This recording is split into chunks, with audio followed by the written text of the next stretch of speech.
The following is a special presentation of Tony Curry Radio. All right, so I'm still on my first cup of coffee. Did I get you in here? I'm here. This is going to be a jam-packed segment. Go. How much time we got? What time is it? We're going to be on TV in 20-ish minutes. Oh, we're good. Yeah. So you sent me a story about Meghan Trainor, and I'll...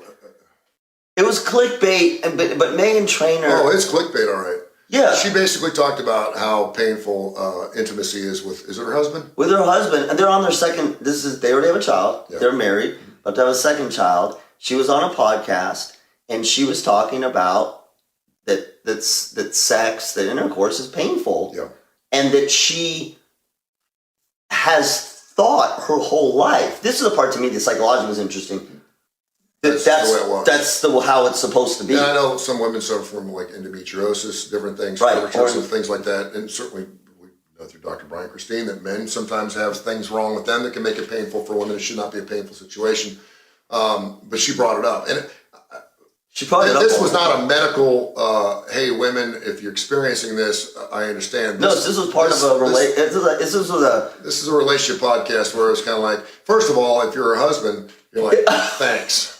That's exactly what I thought. Because I can promise you there's not going to be a podcast where a woman goes, yeah, our intimacy's good and I love him, but it's really not that good because I can never feel anything.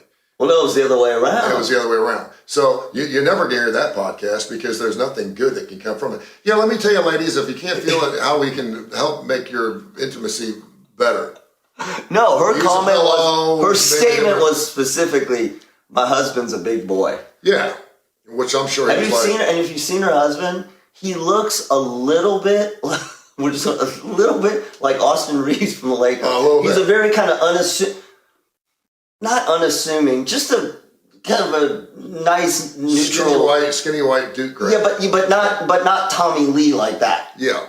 But yeah, so he's... No, not Tom. Does Austin have does Reeves have a tattoo? He should have a tattoo. No, he's been unbelievable. I love watching him. He doesn't have a tattoo. I don't know. And they said his uniform's too tight. No, I just wonder myself now, and hopefully they have discussion. Maybe I would think that if you're going to talk about this, I hope so. Then she would say, today on the podcast, today I'm going to mention this. And he probably would say, whatever, I don't care. Well, yeah, because there was a medical most condition. guys would not mind their wives talking about that they're big boys.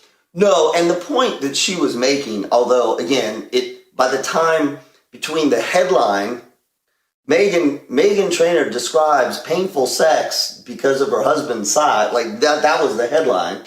And then I watched the interview, and the beginning of the interview was sort of the same thing. You know, my husband's a big boy, but then she started getting into, and again, we both have daughters. Started getting into. She's like, I always thought that's how it was supposed to be, which is sad. It really is sad. No, it is sad. And she said it was and again, sometimes it's medical stuff that a woman is going through. Well, in this that case, creates the painful experience. She got diagnosed with vaginismus, which is involuntary contractions. Men need to know about that because we don't want to hurt you, and we want it to be comfortable. And you know, maybe if she doesn't want to be with you, maybe that's where you say, is there something I can do differently? See, that's so great. What is the problem? And if you're a guy, don't let your insecurities. Don't let your insecurities. You know, this is actually has NBA tie-in because of all the hits to the growing area. Yeah, to the growing area. So my question is. Yeah, what is it? Is this something? I mean, did she have to bring this up? I mean, this is something that, we're sharing everything. You remember? It was a lot of sharing. It was more sharing. I don't know, Meghan Trainor. I mean, there's no going back now. I mean, it's period. No. Had she not talked about the medical condition. Like, had that would have been great. Well, she did. That's what I'm saying, is that saved it, sort of, for me. It saved it. And the question is, did he know prior to this podcast that she was experiencing pain in this part of her life? He did. He did. Good. He did, and I'm hoping that she said, do you mind me talking about this? Because I think that's something that you talk about. Absolutely. I mean, listen, we can flip tables. Painful for him? Because of her? Maybe. Or not enough.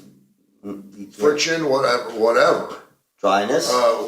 Sure. I mean, there's, and I don't know too many women that would want, now I'm trying to think, how could I accentuate, how could I, because what she said about him actually is a good thing for him. But she said it, so listen, then the conversation went back and forth between her and the co-host. And this is a thing, we talked to Brian Christine. Remember when we did our global penis size segment back when we were Saturday nights? the whole thing about women and their perception, and men wanting to be large, and women basically saying, "Look, at some point, it ain't comfortable." Yeah. Like it's great that you think you're so great because of that. I'm telling you, it's not comfortable. I'm glad you're saying this stuff. Well, it's clinical. No, but it's true, and it's something we need to talk about. Absolutely, and she just talked about it a lot. Yeah. Okay. All right, we're going to take a short break. I do want to get in this. Do we got time to get in this chat GPT stuff? Because I did a show with Kiefer Curry. By the way, we have a Tony Curry Radio Podcast Network. If you search Tony Curry Radio Podcast, Curry with a K, I have over 1,000 podcast shows. We have Need to Know. We have Students of the Game. We have Mission Mind with Michael Coleman. We have Live Wire Wednesday with the Austin Hank Show. We have the Damon Johnson Show from Brother Kane and Leonard Skinner. We have When in Rome with Stuart Rome, which I did yesterday. I'm going to be doing a show with Mark Ingram from UAB. He's the UAB athletic director. Today we're going to be talking about, this would be good. Let's skip that. Jack, what do you think? Okay. The Library of Congress recently released their 2023 songs that made it into the Library of Congress music songs. So these are songs that are culturally, historically, or aesthetically important to our lives. And so Stairway to Heaven made it in. The Eurythmics' Sweet Dreams are made of these, which I was like, but then I heard the story about it. It's pretty good. Deja Vu from Crosby, Stills, Nash. Margaritaville made it in, which I definitely think should be perfect. It's like better than being in the Rock and Roll Hall of Fame. Because these are songs that these are culturally. Kool and the Gang is in there. Yep. Journey's in there. Queen has got a song that's in there. There's some people that do Like a Virgin from Madonna is in there. These are culturally, aesthetically, or historically important pieces of musical history that are locked in this vault forever. It's kind of cool. And so I came up with a list of 10 songs that I'll do a show on later on today of the 10 most important classic rock songs. These aren't my favorite classic rock songs. Right. These are just, and More Than a Feeling is one of those. That song to me is almost number one as far as in culturally, historically important songs. Well, I mean, first of all, it's still incredibly relevant. I hear it every single week. It's been out for 50 years. I hear More Than a Feeling. I heard it in Publix 2 nights ago. They got a great. It was so far ahead of its time. Why? What is it about it? Because it doesn't sound. I love it. It's one of my favorite songs. When that song came out in the 70s, what is it was something we had never heard before. It was like Rush's because it was long. No. Because of the guitar. guitar. It was a different sound. Schultz had created these different sounds. It was just different. And it stood the test of time. That song still sounds like you can release a song like that now. Well, these are iconic songs. Everybody knows the words to. Yes. And so I came up with my list of top 10s, and I'll do a podcast on it later today. I promise, because I've been wanting to do it the last couple of days. So I'm going to ask Mark today from UAB. He loves to talk classic rock. We've been doing our Mount Rushmore guitar players, bass players, frontmen. We're going to do the 4 songs. We probably have to do this for next week because you need time to think. But the 4 songs in your life that affected your life the most. Affected my life. The influential or important songs in your life. Was it your wedding song? Was it a song you heard on the way to a funeral? Yeah. Was it a song the first time you kissed a girl? Was it a song that every time you hear it makes you cry? Yeah. What are these 4 songs? So we'll do that next week. But yeah, so... God. There's a song by Stephen Bishop, and I'm blanking on the name of it. It's one of his saddest songs? On and On? Yeah, I think that's it. And I have this vision. I'll share this. I have this vision. Stephen Bishop or Elvin Bishop? No, Stephen Bishop. Yeah. Of my parents had just got divorced. My dad had moved out. My mom plays the piano. Mm-hmm.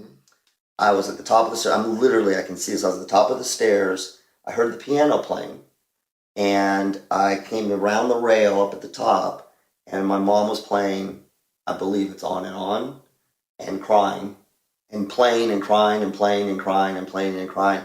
And from that day, I was probably like 9. Yeah. Whenever I hear that song, just instant tears. Like instant tears. And I love the song. I love it. But that, for me, there's a lot of other ones, but that is one that absolutely... It's interesting, too, because sometimes you'll listen to a song that has something to do with what's happening at the time.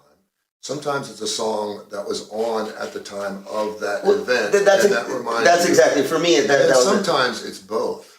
Yeah. Like the song actually fits the mood. Yep. I was driving home to see my dad for the last time. Yeah, these are... And Gordon Lightfoot's If You Could Read My Mind was yeah, oh, jeez. I'm crying already. I'm laughing because I'm crying. Dude. Yeah.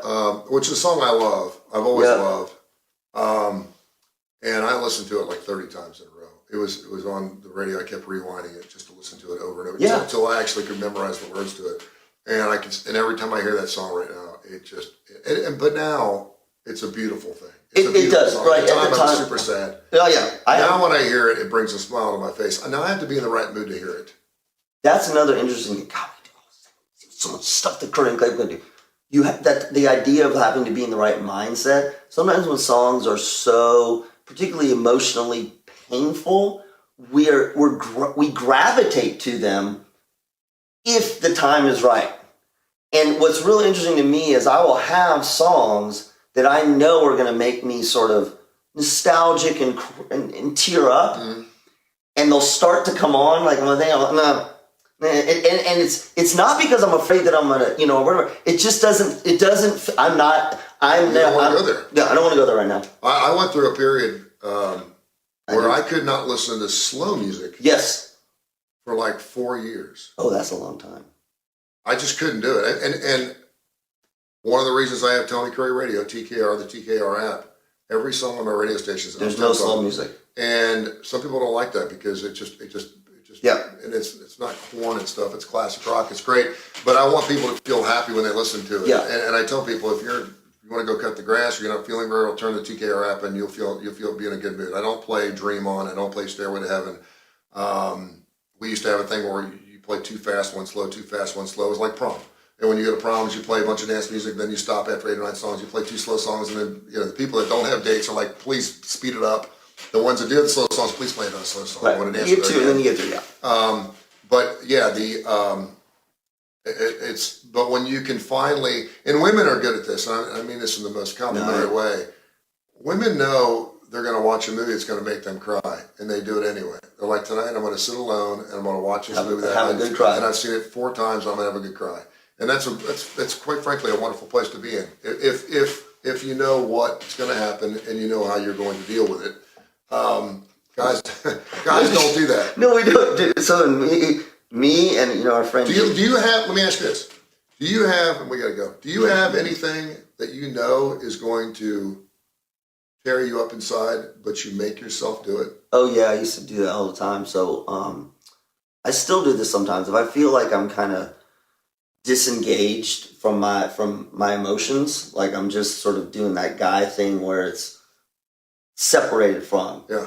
I will listen to sad love songs in order to feel and cry. And again, when I say cry, like it's not bawling crying, but it's almost like it's weird. And how does that make you feel after you do? Reconnected, reconnected to my own emotions. Like it's kind of like, yeah, okay, I'm still able to feel. Yeah. Because sometimes I get so in my head, I get so disconnected. And I'm just going. And again, I think particularly for guys, that's something we tend to do because I also think we're a little fearful of feeling sad or feeling nostalgic. And so, yeah, I absolutely will listen to the song always by myself. The other thing is in my family, because I'm a big sappy whatever, when we're with the family, if we're watching any sort of rom-com, Jules will be watching it. We're watching it. She'll look over and I'm crying. She's like, "Are you really?" Yeah, I'm crying. Any sad song in the car. When we take road trips, every song makes me cry. She's like, "Why?" I was like, "Oh, it reminds me of the kids. It reminds me of my mom." Right? Mm-hmm. So we've already said at the wedding, they're gonna have to wheel me in because when she literally, or you'll have to carry me in because I'm gonna be. There's a commercial that I saw. It was about 2 minutes long. I forget when I saw it the first time, like 6-7 years ago. And it's an insurance commercial. She's going off to college? No, It's the one with the little Asian girl. It's called Daddy You Lied. The Daddy You Lied commercial. You look at I got to be in a right place to watch it. But it's a father and a daughter. And it shows him working, obviously, different jobs and taking care of her. And they're in the park and they're laughing and having fun. And she writes him a letter and says, "Daddy, I love you. You're my Superman, blah, blah, blah, blah, blah. But you lied." And it stops. You lied about your happiness. You lied about having a job. You lied about so that you could support. You lied about how good you feel. You lied about all these different things. Oh. Okay. Y'all have a great day. Oh, dude, if you could. Tony and I. Your father should watch that commercial because it'll make you just want to. Oh, well, I tell every Subaru. Well, for me, every Subaru commercial where they pack up the car. Dude, when you start crying at commercials. When they pack up the car and she's driving off, you just wait.